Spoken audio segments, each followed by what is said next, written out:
बच्चों last time हमने exercise 1.2 की थी। आज हमने एक्सरसाइज 1.3 करनी है। एक्सरसाइज 1.3 करने से पहले हमने चंद एक डेफिनेशंस को समझना है। वो डेफिनेशंस क्या है? एक्सरसाइज 1.3 जो है वो आपके पास है मकादीर असम। अब मकादीर असम क्या है आपके पास? अब मकादीर असम पढ़ने से पहले, उसकी डेफिनेशन समझने से पहले हमें सबसे पहले नातिक आदाद और गैर नातिक आदाद और हकीकी आदाद, इन तीन डेफिनेशंस को अच्छी तरह समझना होगा। इन तीन डेफिनेशंस की हमें अंडरस्टैंडिंग होनी चाहिए। भाई ये डेफिनेशंस क्या है? अगर ये तीन डेफिनेशंस हम अच्छी तरह समझ लेंगे, हमें पता चल जाएगा, तो फिर हम एक्सरसाइज 1.3 को इजीली क्या कर लेंगे, सॉल्व कर लेंगे और उनके जो कंसेप्ट है वो हमें अच्छी तरह क्या आ जाएंगे, समझ आ जाएंगे। अब नातिक आदाद, अब नातिक आदाद आप 9th क्लास में भी पढ़ा, 8th क्लास में भी पढ़ा, 7th क्लास में भी पढ़ा, 6। अब 6 से नातिक आदाद, गैर नातिक आदाद, हकीकी आदाद को पढ़ते आ रहे हैं। चीजें वही है, जैसे जैसे क्लास बढ़ती जाती है उसकी एक्सप्लेनेशन बढ़ती जाती है, उसके अंदर और चीजें इंक्लूड होती जाती हैं। ठीक हो गया? अब नातिक आदाद क्या है? अब डेफिनेशन आपके सामने क्या है? एक नातिक, एक अदद जिसको p बटा q की शक्ल में बयान किया जा सके। ऐसा अदद जिसको p बटा q की शक्ल में लिखा जा सके या बयान किया जा सके, क्या कहलाता है? नातिक अदद कहलाता है। यहां तक डेफिनेशन आपकी कंप्लीट हो गई। अब इस डेफिनेशन को समझना है हमने। जब हम डेफिनेशन पढ़ते हैं ना, बुक के ऊपर डेफिनेशन लिखी होगी, ऐसे अदाद को p बटा q की शक्ल में लिखा जा सके या बयान किया जा सके, आगे उसकी कंडीशन होगी। अब कंडीशंस क्या है? अब इसमें मैंने दो नंबर लिखे, एक मैंने लिखा है p, एक p लिखा और एक मैंने क्या लिखा, q।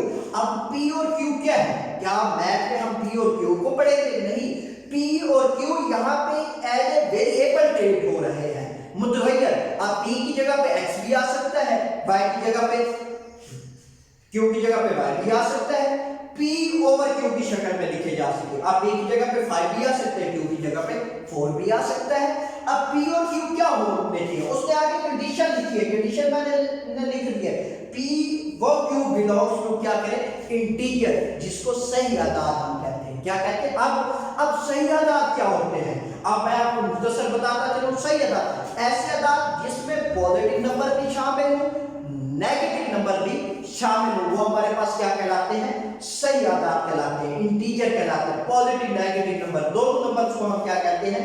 सही आदाद, इंटीजर कहते हैं। p और q, जो p और q हमने लेना है वो इंटीजर में से लेना है, इससे अलावा हमने कहीं से नहीं लेना। अब इंटीजर में सारे के सारे नंबर आते हैं, उसमें आपके पास नेचुरल नंबर भी आते हैं, होल नंबर भी आते हैं, ठीक है। इसी तरह और भी बेशुमार नंबर आपके पास आते हैं। अब दूसरी कंडीशन उसने लिखी है, q नॉट इक्वल टू क्या होना चाहिए?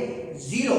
ये बड़ी इंपॉर्टेंट बात है। अब उसने क्यों कहा है q नॉट इक्वल टू 0 होना चाहिए? वो ये भी कह सकता था p नॉट इक्वल टू 0 होना चाहिए। उसने q नॉट इक्वल टू 0 क्यों कहा है? बच्चे ये इसलिए कहा है, जब ओवर के नीचे 0 आ जाता है, ओवर के नीचे, फिर मैं बता रहा हूं, ओवर के नीचे अगर 0 आ जाए तो क्वेश्चन हमारा एग्जिस्ट ही नहीं करता, क्वेश्चन हमारा क्या हो जाता है?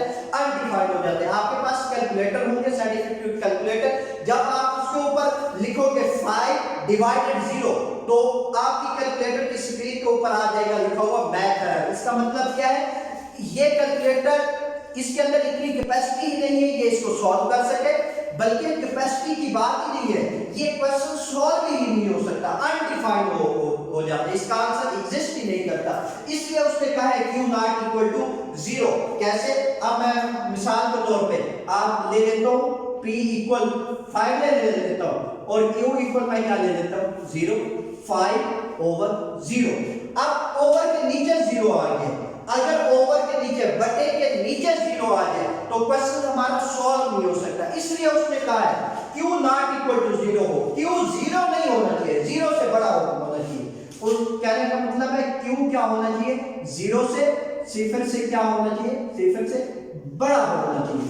चाहे वो प्लस का मान हो, चाहे नेगेटिव का मान हो, चाहे प्लस का साइन हो, चाहे नेगेटिव का साइन हो, 0 ना हो, 0 के अलावा कोई नंबर हो, तो ये हमारे पास क्या कहलाएगा? नातिक अदद। इसकी मिसाल भी मैंने आपको आगे लिख दी है, -2 ओवर 5, 1 ओवर 2। फिर आगे जब हम पढ़ते हैं नातिक अदाद के अंदर, फिर हम पढ़ते हैं एक इख्तिताम पजीर इशारियादार, रिकरेंट डेसिमल, ठीक है, नॉन टर्मिनेटिंग, टर्मिनेटिंग डेसिमल, ये जो डिस्कशन किसी और साइड की तरफ चली जाएगी, आपके लेवल तक इतनी ही है। अब आगे बचे दूसरी डेफिनेशन है आपके पास गैर नातिक अदद। क्या है? गैर नातिक अदद। अब गैर नातिक अदद क्या है? गैर नातिक अदद भी हुई है एक अदद जिसको p बटा q की शक्ल में बयान ना किया जा सके, नातिक अदद जिसको बयान किया जा सके, गैर नातिक अदद जिसको बयान ना किया जा सके। इसकी भी कंडीशन हुई है, जो p व q हमने लेने हैं, दो नंबर लेने, वो इंटीजर में से लेने हैं, सही आदाद में से लेने हैं। इसमें भी यही कंडीशन है, q नॉट इक्वल टू क्या होना चाहिए? 0 होना चाहिए। जब आप क्वेश्चंस को आगे एक्सरसाइज के क्वेश्चंस को सॉल्व करोगे, वहां पे ब्रैकेट में क्वेश्चंस के एंड पे ब्रैकेट में कुछ ना कुछ कंडीशन लिखी होती है, लिखा होता है x नॉट इक्वल टू 0 हो, x नॉट इक्वल टू 2 हो, x नॉट इक्वल टू 1 हो, y नॉट इक्वल टू 0 हो। तो उसका मकसद यही है, जो वो वैल्यू लिखे उसका वो आंसर नहीं आना चाहिए। अगर वो आंसर आ जाएगा तो वो क्वेश्चन एग्जिस्ट ही नहीं करेगा। इसलिए उसने कहा है q नॉट इक्वल टू क्या होना चाहिए? गैर नातिक अदद में भी उसने यही कहा है, q नॉट इक्वल टू क्या होना चाहिए? 0 होना चाहिए। अब ये डिटेल तो मैंने आपको पहले बता दी, q नॉट इक्वल टू 0 क्यों होना चाहिए, क्वेश्चन अनडिफाइंड हो जाता है। अब इसकी मिसाल के तौर पर जज़र के अंदर जितनी भी टर्म, ऐसे अदद जिसका कंप्लीट जज़र सॉल्व ना हो, गैर नातिक अदद, ठीक है, ताक अदद, ताक अदद के भी कुछ अदद होते हैं जो हमारे पास क्या कहलाते हैं? गैर नातिक अदद कहलाते हैं। ऐसे अदद जिसका जज़र मुकम्मल तौर पे हल ना हो सके, नॉन टर्मिनेटिंग हो। अब नॉन टर्मिनेटिंग क्या हो? गैर इख्तिताम पजीर इशारिया, जो इशारे के बाद एंड ना कर रहे हो, खत्म ना हो रहे हो, बल्कि चलते जा रहे हो, हमारे पास क्या कहलाते हैं? गैर नातिक अदद। जैसे मिसाल के तौर पर 7 है, 7 मेरे पास क्या है?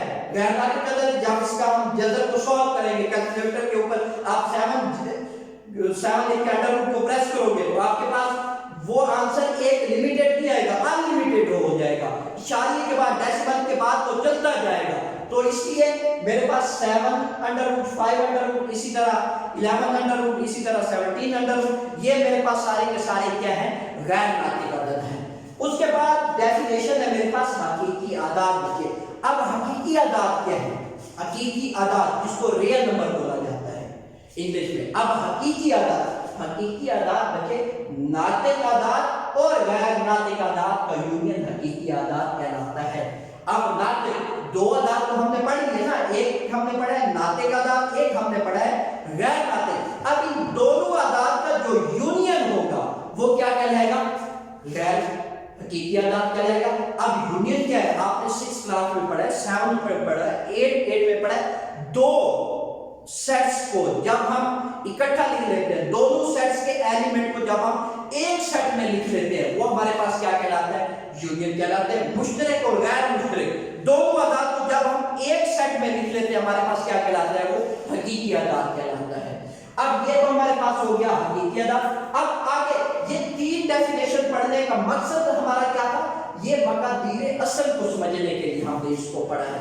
अब मकादीर असल क्या है हमारे पास? उसकी डेफिनेशन मैंने आपके सामने लिख दी है। क्या है? जज़र की इलामत पर मुश्तमिल गैर नातिक अदद को मकादीर असल कहते हैं। अब क्या है डेफिनेशन? जज़र की इलामत पर मुश्तमिल गैर नातिक अदद को मकादीर असल कहते हैं। अब जज़र की इलामत, अब जज़र की इलामत का तो पता है, ये क्या है हमारे पास? जज़र की इलामत है। इसको वैसे हम डिवीजन के तौर पे भी इस्तेमाल करते हैं।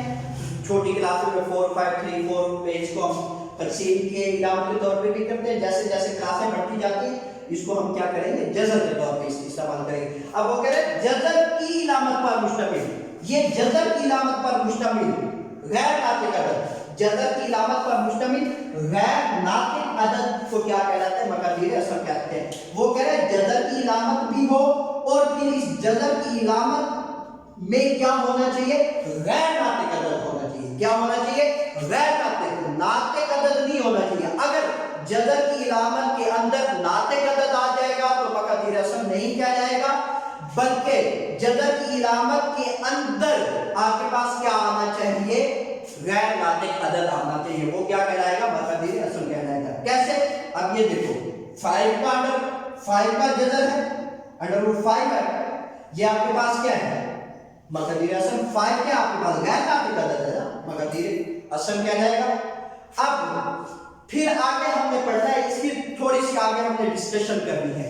अब मकदीर असम के पास आपके पास जब आपने पढ़ा था अलजबरी जुमला, 2 दर्जी अलजबरी जुमला, 3 दर्जी अलजबरी जुमला, ठीक है। इसी तरह मकदीर असम में भी दर्जे हैं, 2 दर्जी, 3 दर्जी, 4 दर्जी, 5 दर्जी।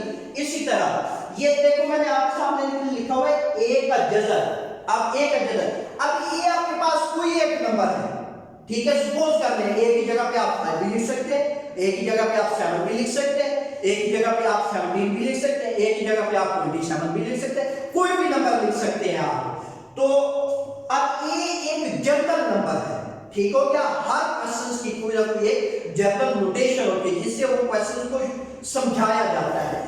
अब एक जनरल एक ऐसी मिकदार असम है जिसका मर्तबा 2 है। कैसे हमें पता चलेगा मर्तबा 2 है, हमें बताया गया है जो जज़र की वैल्यू होती है वो हमारे पास क्या होती है 1/2 होती है। क्या होती है 1/2। देखो इसका फिर मर्तबा क्या होगा 2 होगा, इसका जो दर्जा होगा वो क्या होगा 2 होगा।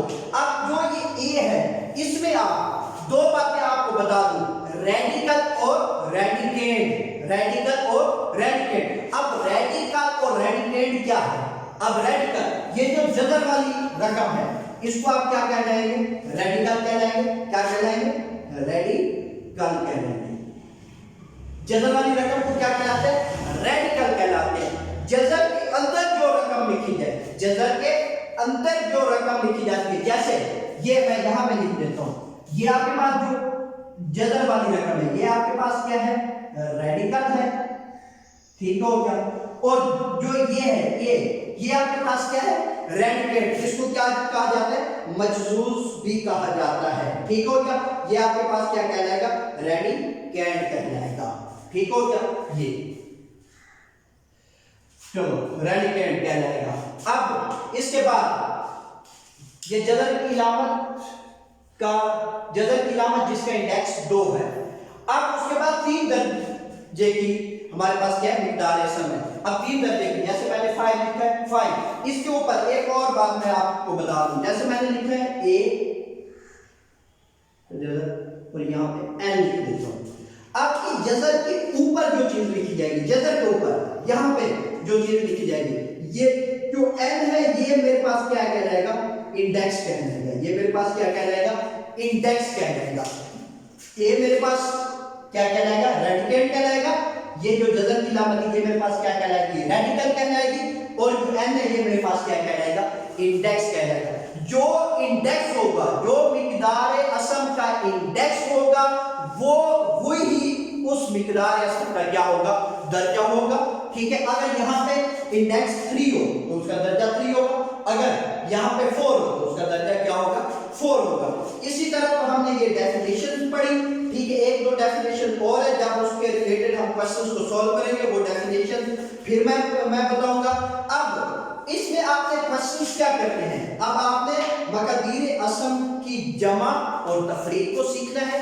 अगर मकदीर असम हमें दिया हुआ उसकी जमा और तफरीक हम किस तरह हल करेंगे।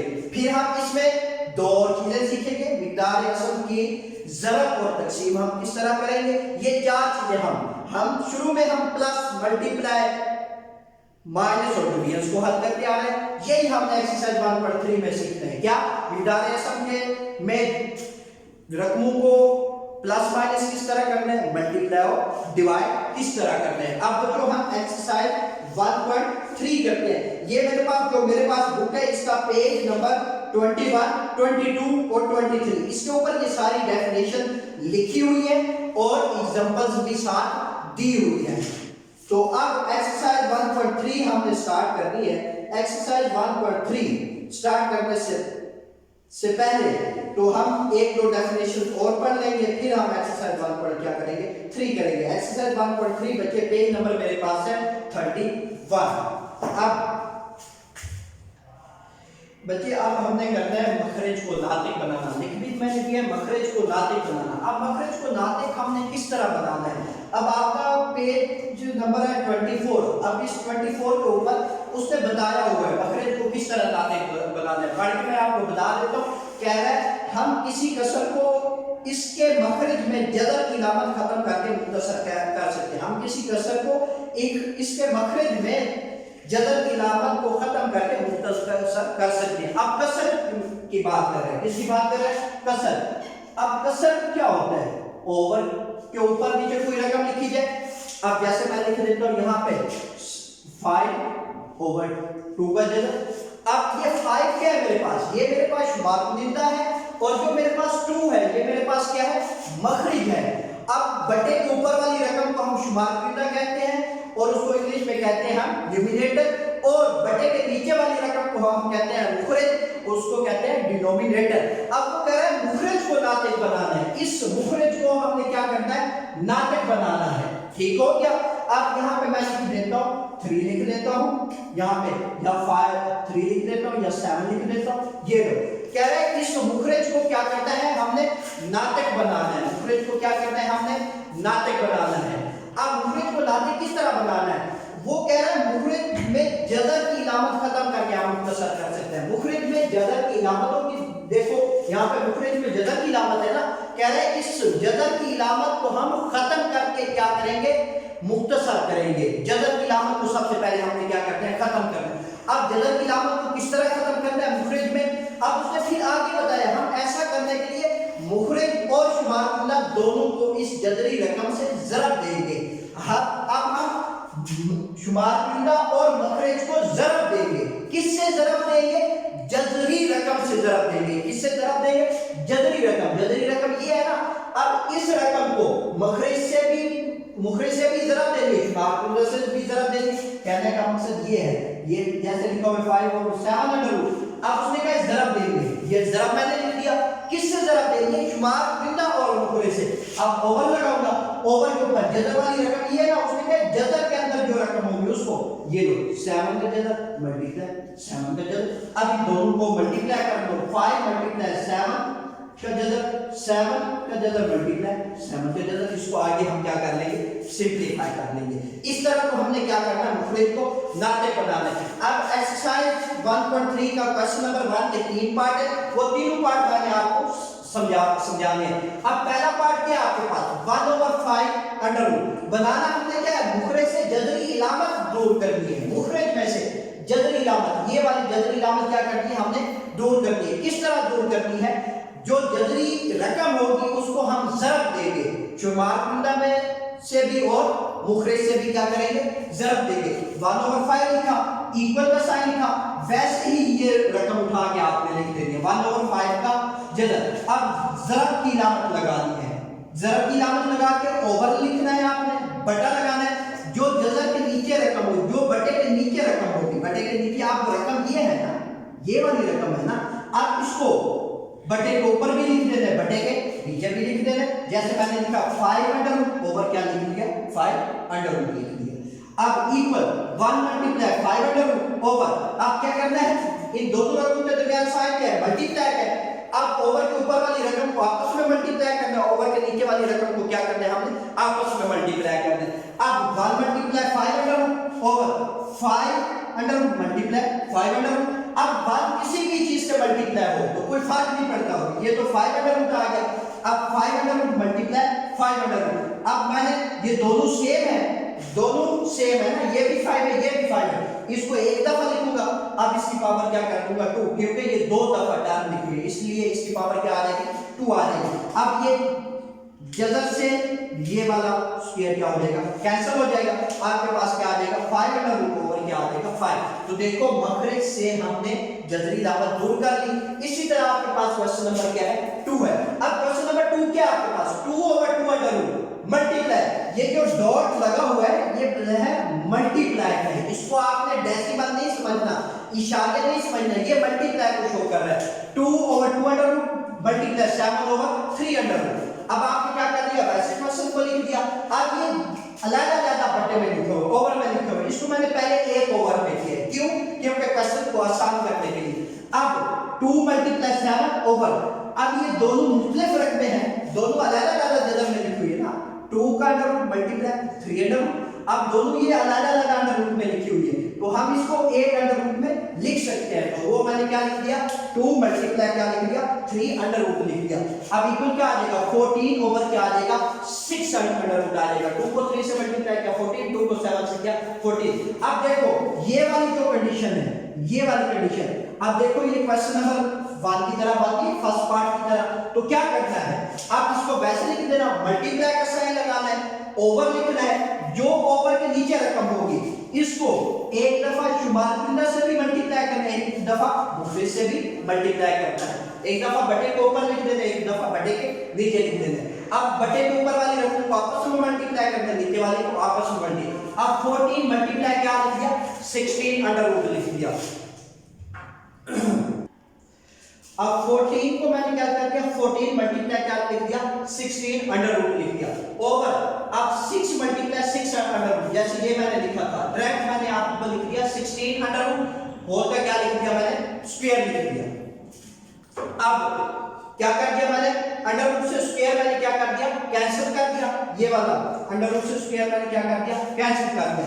अब ये 14 6 से मल्टीप्लाई नहीं हो सकता था, क्यों, अब 14 के ऊपर अंडर रूट नहीं है, 6 के ऊपर अंडर रूट है, इसलिए ये दोनों मल्टीप्लाई नहीं हो सकते, मल्टीप्लाई की शक्ल में लिखे जा सकते हैं। जैसे हमने इनको मल्टीप्लाई किया ना, वैसे नहीं कर सकते, इस तरह हम लिख सकते हैं। अब क्या बचा मेरे पास पीछे 14 6 अंडर रूट ओवर क्या आ गया 6। अब देखो ये मेरे पास मुझे फौरन पता चल गया था ये कट हो रहा है, तो मैंने कट कर दिया, इसको 2 के ऊपर किया, इसको भी 2 के ऊपर, तो मेरे पास क्या आया 7 6 अंडर रूट ओवर क्या आ गया 3 आ गया।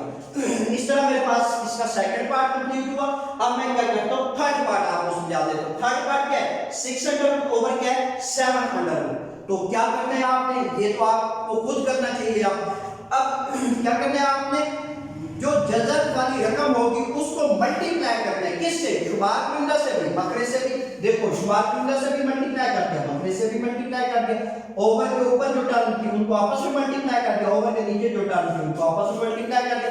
ये दोनों अलग-अलग जजर में लिखी हुई थी अंडर रूट में, इसको मैंने एक अंडर रूट में लिख दिया, 6 मल्टीप्लाई 7 लिख दिया ओवर 7 मल्टीप्लाई 7 अंडर रूट था, इसको मैंने इस कंडीशन में लिख दिया, तो 7 अंडर रूट होल का क्या आ गया स्क्वायर। अब स्क्वायर से अंडर रूट कैंसिल हो गया, 6 को 7 से मल्टीप्लाई किया क्या आ गया 42 अंडर रूट ओवर क्या आ गया 7। इस तरह बच्चे ये एक्सरसाइज 1.3 का क्वेश्चन नंबर 1 क्या हुआ, कंप्लीट हुआ। इंशाल्लाह कल हम क्वेश्चन नंबर 2 सॉल्व करेंगे।